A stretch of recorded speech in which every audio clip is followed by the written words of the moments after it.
Malawi is situated in southeastern Africa. It is bordered by Tanzania on the north, Zambia on the northwest, Mozambique on the east, south, and west. Its recent history has been eventful. In actuality, a great deal has taken place in this small country in the past 150 years. Malawi derives its name from the Maravi, a Bantu people, a nomadic tribe that occupies a large area of Africa. Migrations and tribe conflicts, fueled in part by ethnic divisions, hindered the formation of a united Malawian society until the turn of the 20th century.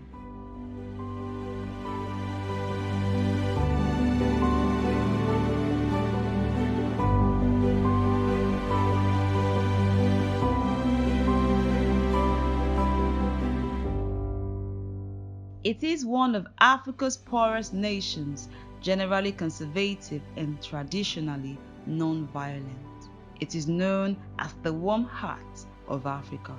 The people are particularly respectful and polite. In rural areas, a person will not pass by another without extending a greeting of Zikomo. Malawians emphasize the significance of shaking hands when meeting and departing.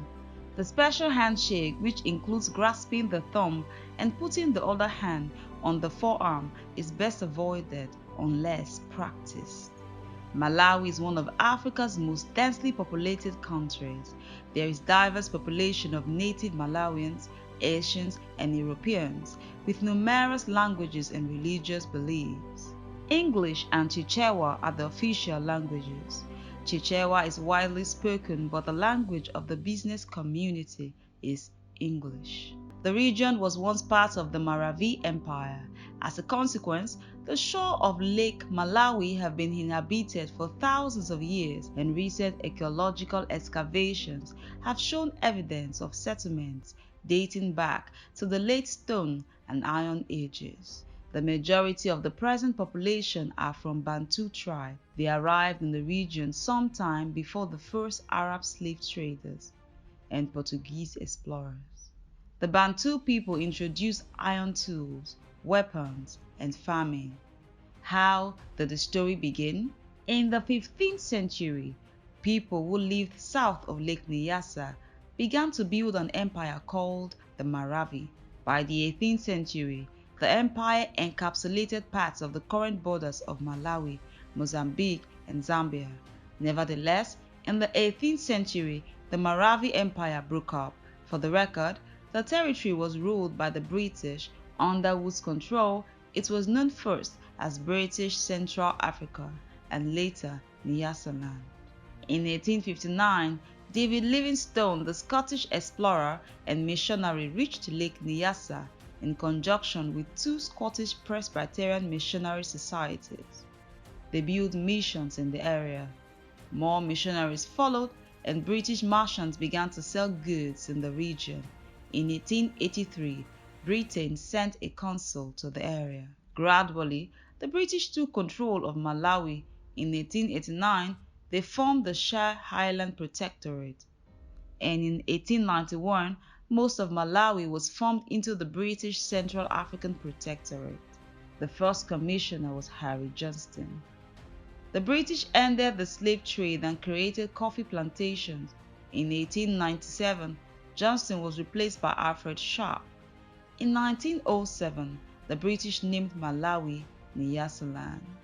What is more, in 1907, Nyasaland was given a legislative council and the commissioner was made a governor.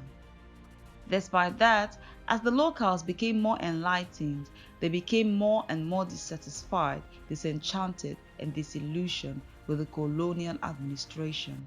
In 1944, they formed the Nyasaland African Congress, and in 1949, native Malawians were allowed to sit on the council for the first time.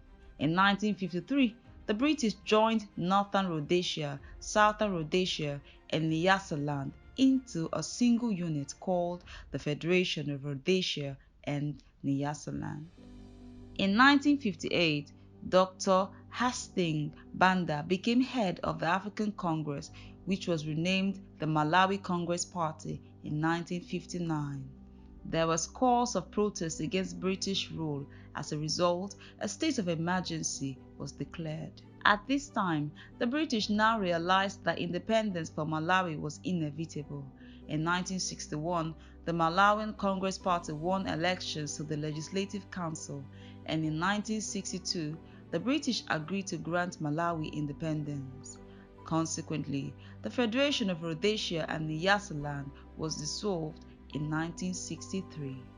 Malawi became independent on 6 July 1964, and at first, Banda was the first prime minister. In 1966, the country adopted a republican constitution and became a one-party state with Banda as its first president.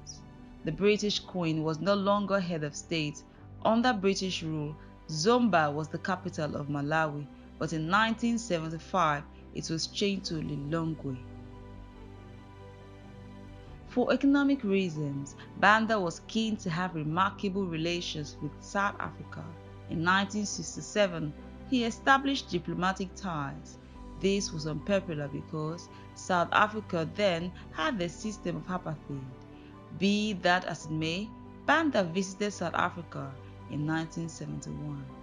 Furthermore, Banda's rule became a dictatorship. In 1971, he made himself president of Malawi for life, and what is more, oppositions were ruthlessly crushed, letters and telephone calls were censored, so were films and magazines. All the same, like other African dictators, Banda was wealthy while most of his people were destitute. He owned places, cars, and even helicopters. In 1992, Malawi suffered a severe drought. There were violent protests. Some Western countries suspended aid.